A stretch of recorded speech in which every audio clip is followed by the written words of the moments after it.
کسی زمانے میں کافروں کی ایک بستی تھی اور وہ لوگ وہاں پر بتوں کی پوجا کیا کرتے تھے۔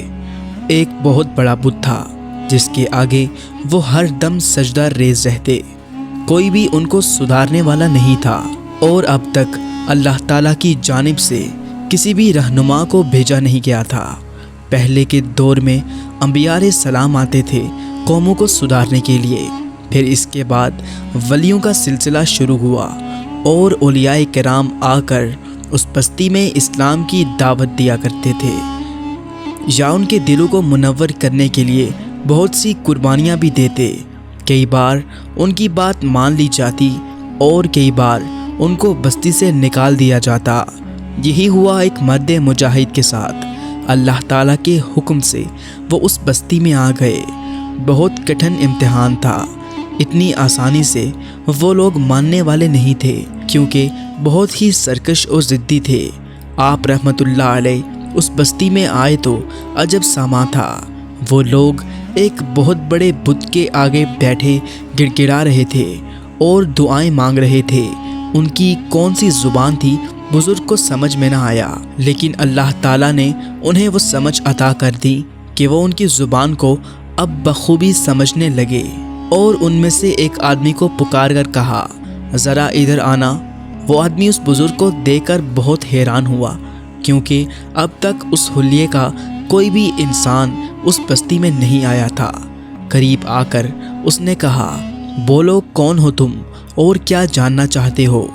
بزرگ کہنے لگے، میرے بھائی، اللہ تمہارا بھلا کرے، لیکن تم سب یہاں پر کیا کر رہے ہو؟ اور یہ اتنا بڑا سا پتھر جو کہ انسانی شکل میں ہے، اس کے آگے بیٹھ کر تم کیا مانگ رہے ہو؟ وہ کہنے لگا، یہ ہمارا خدا ہے اور ہم اس سے مانگ کر اپنی مرادیں پوری کرتے ہیں۔ تو کیا اب تک تمہاری مراد پوری ہوئی؟ ہاں، یہ دیکھو اس بستی میں کیا کچھ نہیں ہے، کتنی نعمتیں ہیں، وہ نعمتیں جو شاید تمہیں کہیں نہیں ملیں گی۔ اس کا مطلب ہے کہ تم لوگ انجان ہو، تم نہیں جانتے کہ تمہیں دینے والا یہ نہیں بلکہ کوئی اور ہے جو نظر نہیں آتا۔ یہ کیسے ممکن ہو سکتا ہے جو چیز نظر نہ آئے اور وہ اندیکھا ہمارے تمام کام کر دے؟ وہ بزرگ کہنے لگے، ساتھیو، میری بات مان لو، اللہ ایک ہے جس کی میں اور تمام مسلمان عبادت کرتے ہیں۔ وہی اس پوری دنیا کا، سارے جہانوں کا رب ہے۔ جہان ایک نہیں، دو نہیں، بلکہ نہ جانے ایسے کتنے جہان ہیں جس کا ہمیں علم بھی نہیں، لیکن قرآن پاک میں ہر بات کی تفصیل بیان کر دی گئی ہے۔ ابھی قرآن پاک کیا ہے؟ یہ ہماری مقدس کتاب ہے جو کہ شفا بھی ہے، حیات بھی، زندگی بھی، اور ہمیں زندگی کا سبق دینے والی بھی ہے۔ یہ سن کر لوگ کہنے لگے، دیکھو یہ باتیں یہاں پر کرنے آئے ہو تو یہاں سے دفع ہو جاؤ، ہم تمہاری بات نہیں مانیں گے، بلکہ میں تمہیں اپنے سردار سے ملاتا ہوں۔ اس آدمی نے گستاخی کے ساتھ فقیر کا بازو پکڑا اور تقریباً گھسیٹتا ہوا سردار کے پاس لے گیا۔ سردار، یہ آدمی نیا لگتا ہے اور یہاں آ کر کچھ عجیب سی باتیں کر رہا ہے۔ کہتا ہے ایک اللہ ہے اور ایک کتاب ہے جو بہت مقدس ہے، اور اس کتاب میں زندگی گزارنے کے تمام طریقے موجود ہیں اور تمام تفصیل لکھی گئی ہے۔ بتائیں، آپ ان کو بتائیں کہ ہمارے پاس کوئی کتاب نہیں جس نے سب کچھ موجود ہے۔ اے انسان، تو جو بھی ہے جان لے کہ ہمارے پاس بھی ہمارے رہنماؤں کے ذریعے کتاب پہنچی ہے اور ہم اس کو ہی پڑھ کر آج یہاں تک ہیں۔ تم ہماری کامیابی نہیں دیکھتے، تم یہ نہیں دیکھتے کہ ہمیں کن کن نعمتوں سے نوازا گیا ہے۔ ہاں، آپ کو سب کچھ دیا گیا ہے۔ سب کچھ دینے والی ذات یہ پتھر کی نہیں ہے، بلکہ وہ ذات ہے جو دکھتی نہیں۔ وہ ذات ہے جس کو کسی نے پیدا نہیں کیا، بلکہ اس نے سب کو پیدا کیا، لیکن وہ پاک ہے، وہ کسی کا باپ نہیں ہے اور نہ ہی کسی کا بیٹا ہے۔ سردار غصے سے تیش کھا کر بزرگ کی طرف دیکھ کر کہنے لگا، اے بوڑھے انسان، تم نے ہمارے دماغ کو پھیر دیا ہے۔ ہمارا دماغ غصے سے بالکل بھنا جا رہا ہے۔ تمام غلاموں کو حکم دیا کہ ادھر آؤ، اور اس آدمی کو اٹھا کر بستی کے باہر جو ویران جگہ ہے جہاں پر بڑے بڑے اژدہے ہم نے پالے ہوئے ہیں، وہاں پر جا کر اس کو پھینک دو اور صبح جا کر اس کا حال دیکھنا۔ امید ہے کہ وہ اس کو کھا کر اس کی ہڈیاں تک نہیں چھوڑیں گے۔ جاؤ، اس نے جو باتیں کی ہیں وہ باتیں ہمیں ہضم نہیں ہو رہی۔ بزرگ کہنے لگے، دیکھو اللہ تعالیٰ نے مجھے کسی مقصد کے لیے بھیجا ہے، کوئی نہ کوئی حکمت ہے، تم سب کو بچانے کے لیے بھیجا ہے۔ مجھے لگتا ہے تم سب بہت غرور کرتے ہو اپنی صحت پر، اپنی عمر پر، اور جو کچھ تمہیں نوازا گیا ہے ان چیزوں پر، وہ کچھ بھی نہیں ہے۔ سب کچھ ایک دن ختم ہو جائے گا اور اس سے پہلے عذاب کی صورت میں ختم کیا جائے گا۔ تم سب میری باتیں سن لو، اللہ تعالیٰ کے آگے سجدہ ریز ہو جاؤ، ایک کلمہ پڑھ کر تم سب مسلمان ہو جاؤ، دیکھو عذاب ٹل جائے گا۔ بہت نزدیک ہے وہ عذاب جو میں دیکھ رہا ہوں۔ تمہیں یہ میری بات سمجھ میں نہیں آ رہی، لیکن بہت جلد تمہیں سمجھ آ جائے گا۔ وہ سردار اب تو چیخ کر کہنے لگا، کہاں ہے سارے غلام؟ آؤ اس کو اٹھاؤ اور یہاں سے لے کر جاؤ اور وہاں جا کر پھینکو جہاں پر کوئی پانی بھی نہیں مانگ سکتا۔ دنیا کے سب سے زیادہ خطرناک سانپ وہاں پر موجود ہیں، جاؤ اسے لے جاؤ۔ اسی وقت بہت ہی بڑے بڑے 4 آدمی آئے۔ وہ اتنے طاقتور تھے کہ کوئی عام انسان ان کے آگے کوئی چھوٹا بچہ دکھائی دیتا۔ ان چاروں نے بزرگ کو اٹھایا اور بہت ہی بے ادبی کے ساتھ بستی سے باہر لے گئے۔ بستی کے تمام لوگ زور زور سے ہنس رہے تھے، نہ جانے کہاں سے پاگل آ گیا تھا۔ اچھا ہوا سردار آپ نے پھینکا اور سب لوگ پھر سے اپنی عبادت میں لگ گئے۔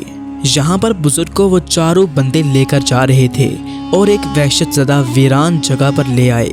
حضور نے کہا، تمہارے سردار نے تو کہا تھا کہ یہاں پر بہت بڑے بڑے سانپ ہیں، اژدہے ہیں، کہاں ہیں؟ وہ ایسے ہی نہیں نکلیں گے، وہ آدم خور ہیں۔ جیسے ہی وہ سونگتے ہیں کہ انسان آ گئے ہیں، اسی وقت تو حملہ کرتے ہیں اور یہاں پر ہم انہی لوگوں کو پھینکتے ہیں جن کو سزا دی جاتی ہے۔ اور آج تمہاری باری ہے، جاؤ ان بھوکے اژدہوں کی بھوک مٹاؤ۔ بزرگ کو میدان میں پھینک کر وہ چاروں ہنستے ہوئے وہاں سے چلے گئے اور کہنے لگے، اب دیکھتے ہیں صبح کو کہ اس کا کیا حال ہوگا۔ بزرگ کو وہ لوگ چھوڑ کر چلے گئے۔ بزرگ نے اللہ اکبر کہا، اللہ تو سب سے بڑا ہے، تو سب سے کبیر ہے، تجھ سے بڑا کوئی نہیں۔ تو نے ہر جاندار کو بنایا ہے، ہر جان کو بنایا ہے۔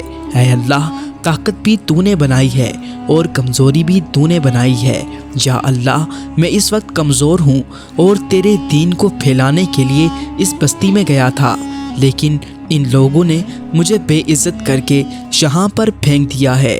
اے رب تعالیٰ، اپنا رحم و کرم مجھ پر فرما دے۔ اگر میں آج ان سانپوں اور اژدہوں کی غذا ہوں تو اپنا حکم جاری رکھ، اور اگر آج میں ان کی غذا نہیں ہوں تو اللہ ان کے دلوں میں تو ہماری محبت ڈال دے۔ اللہ تعالیٰ نے ان کی دعا کو قبول کیا، اور جب اژدہے اور سانپ ان بزرگ کی طرف بڑھتے آ رہے تھے تو آپ صرف اللہ کا نام لے رہے تھے، اللہ کا ذکر کر رہے تھے۔ اللہ، اگر میری موت اسی طرح لکھی ہے تو مجھے منظور ہے، بہتر ہے کہ میں کلمہ شہادت پڑھ لوں، کلمہ طیبہ پڑھ لوں۔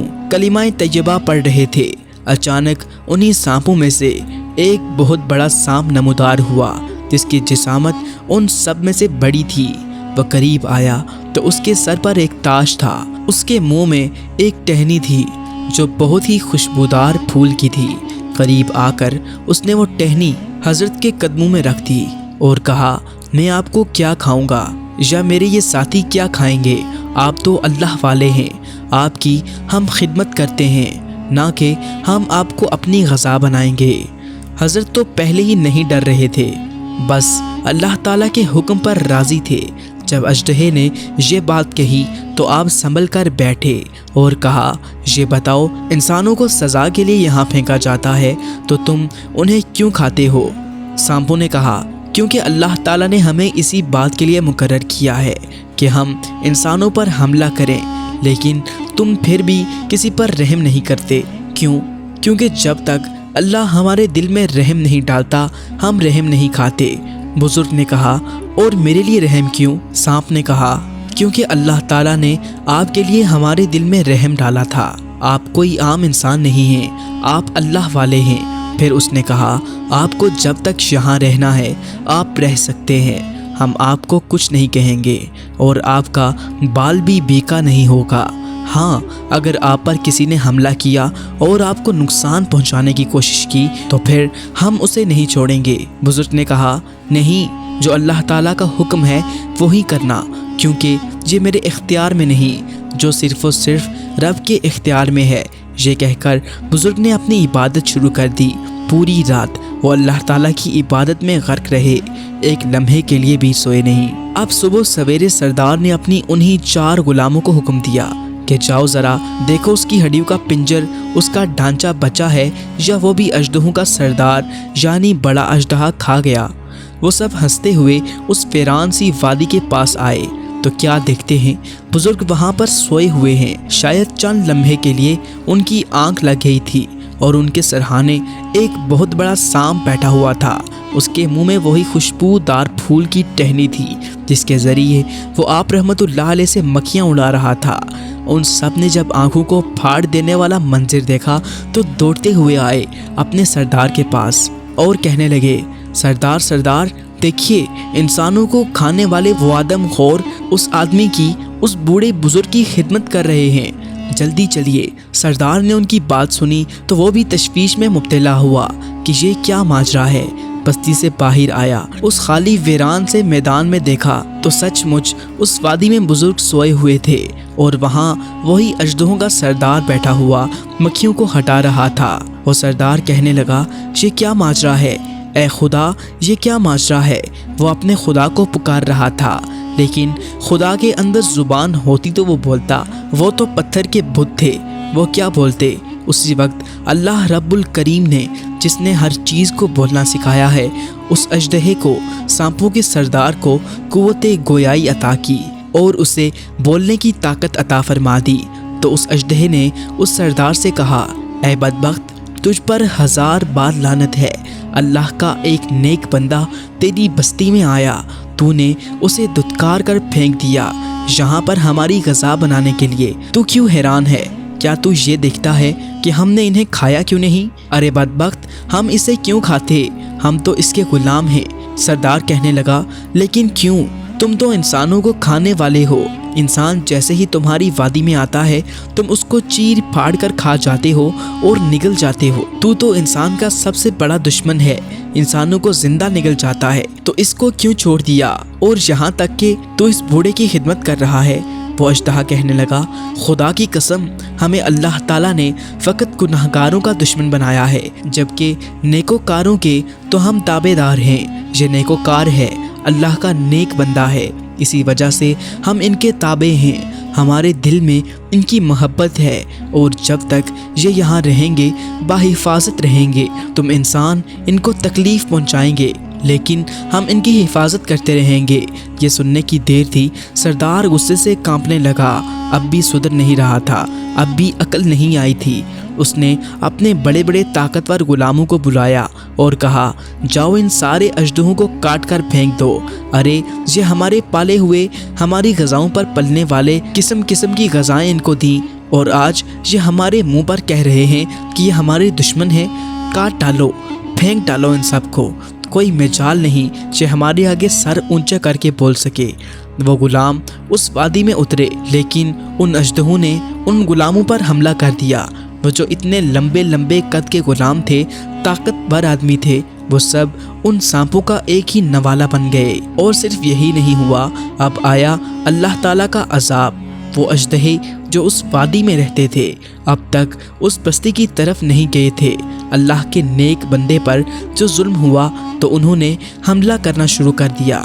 وہ آہستہ آہستہ بستی کی جانب بڑھ رہے تھے۔ سردار بھاگتا ہوا بستی میں داخل ہو گیا اور اسی پتھر کے بت کے پیچھے جا کر چھپ گیا کہ یہ مجھے بچائے گا یا نہیں، لیکن بچانے والی ذات تو وہ ہے، اسی نے ہر چیز کو ایک ترتیب سے بنا کر چلنے والا بنایا ہے۔ وہ بہت بڑا اژدہا جو ان اژدہوں کا سردار تھا، وہ آیا اور بڑا سا منہ کھول کے پتھر کے بت کے سمیت اس سردار کو نگل گیا۔